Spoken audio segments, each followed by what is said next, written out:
Monsieur Lieutenant, Madame Elshad, merci d'être venu ici pour accorder cette interview. Je suis un porte-parole pour l'ONU et nous croyons qu'il est essentiel que nous ayons des vues pour et contre la guerre en Afghanistan. Infidèle, vous travaillez pour les Américains. Vous n'avez pas l'aspect d'utiliser notre titre correct. C'est Saïd Lieutenant et Saïda Mina Al-Shah. Taisez-vous, vous êtes un cochon fasciste. Je ne supporterai pas une femme qui me parle comme ça. Je suis Moudjahidine, un soldat saint qui combat pour le djihad. Les guettes sont pour nettoyer mon beau-père de la crête de l'Occident. Inch'Allah, nous gagnerons. Grâce aux gens comme vous, les femmes comme moi, n'ont aucun droit en Afghanistan. Nous ne pouvons pas travailler, sauter au bal aux hommes. Quelle qualité de vie avons-nous? Calmez-vous. Vous n'êtes pas venu ici à pied de l'Afghanistan pour se tuer. Alors pendant que nous parlons des droits des femmes, il faut que nous commencions avec ça. Monsieur, excusez-moi, Saïd Lieutenant, vous êtes pour les lois contre les droits des femmes, mais pourquoi? C'est typique de l'Occident. Vous croyez que vos croyances sont toujours correctes, toujours meilleures que les autres croyances. Vous regardez nous, les musulmans, dehors, pensant que nous sommes en rétrograde et barbares. Si nous voulons opprimer la femme, nous opprimerons la femme. Le Coran nous dit que la femme doit se soumettre au homme. C'est le monde Allah. Il faut que nous fassions ce qu'il veut. Mon Dieu, quelle blague! À quelle planète vivez-vous? C'est le 21e siècle et vous réalisez que le monde a changé. Les autres religions se sont modernisées et respectent les droits des femmes. Même les musulmans qui vivent en Occident, les femmes en Iran et en Irak peuvent voter et être scolarisées. Pouvons-nous en Afghanistan? Non, je suis totalement pour l'adhésion de l'OTAN et l'ONU. Pour défaire les talibans, vous êtes un animal. Comment osez-vous? C'est votre place, femme. Arrêtez! Arrêtez! Telle barbarie ne joue pas de rôle dans le monde moderne. Essayez-vous! Exactement. Ça représentait que les talibans sont vraiment. Alors, le régime des talibans. Vous êtes venu au pouvoir en 1996 et on fait obéir la loi de charia sur la population, bien que les gens n'avaient pas voulu. En fait, monsieur, nous avons été accueillis par tout le monde. Après la guerre contre la Russie et la guerre civile, les gens ont vu la paix et nos soldats ont défait les ennemis de l'Afghanistan et de l'Islam et ont commencé une période de stabilité en Afghanistan. La stabilité!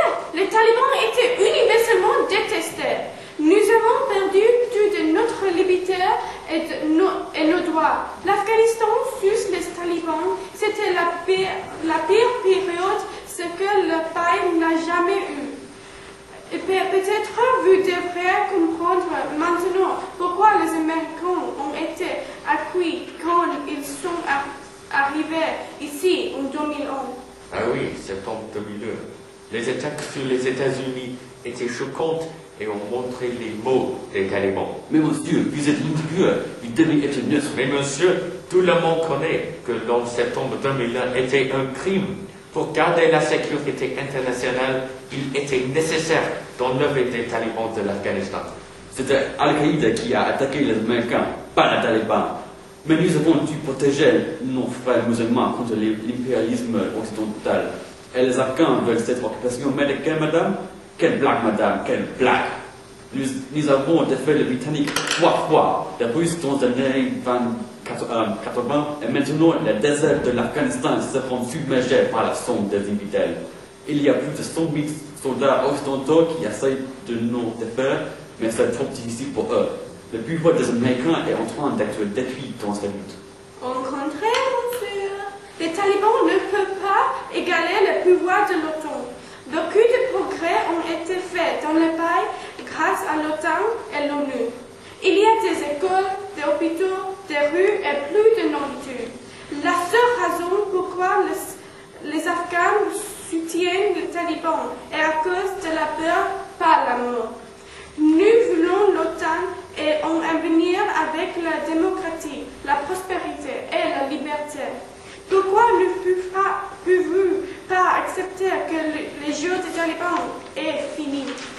Oh, je préférerais à me noyer dans ma propre sang et mourir que vivre sur ce patin américain Kazaï. Madame Alvin, peut-être il a raison. Président Karzai est très corrompu. En total, la guerre est très chère. Beaucoup de soldats occidentaux ont été tués et la public chez eux perd la foi avec tous. Vous êtes afghane, madame. Que diriez-vous pour convaincre les peuples occidentaux de soutenir la guerre? La guerre est pour l'avenir de 33 millions de personnes qui veulent la liberté. Et la coût de la guerre est vraiment cher. C'est incroyable de dire que c'est plus important que nos vies. L'Afghanistan n'a eu jamais la démocratie. Nous sommes en train d'apprendre à être un pays moderne. Et nous avons besoin de l'ONU et l'Occident. Pour ces raisons, je suis totalement pour la guerre. Aidez-nous! Et vous, monsieur, avez-vous des mots finaux? Ah oui, l'Occident ne devrait pas se misquer dans nos problèmes. L'Afghanistan est pour les Afghans. Partons et laisse-nous tranquilles. Ne force pas à voir que Dieu sont nuls. Mais ça veut dire que l'islam et les démocraties ne sont pas compatibles? Je ne suis pas d'accord avec ça. Alors, c'est la fin de cette interview. Merci Monsieur Alternant et Madame El-Shah pour le... Je suis convaincu que ce débat restera avec nous pour longtemps. Merci pour nous écouter. Au revoir.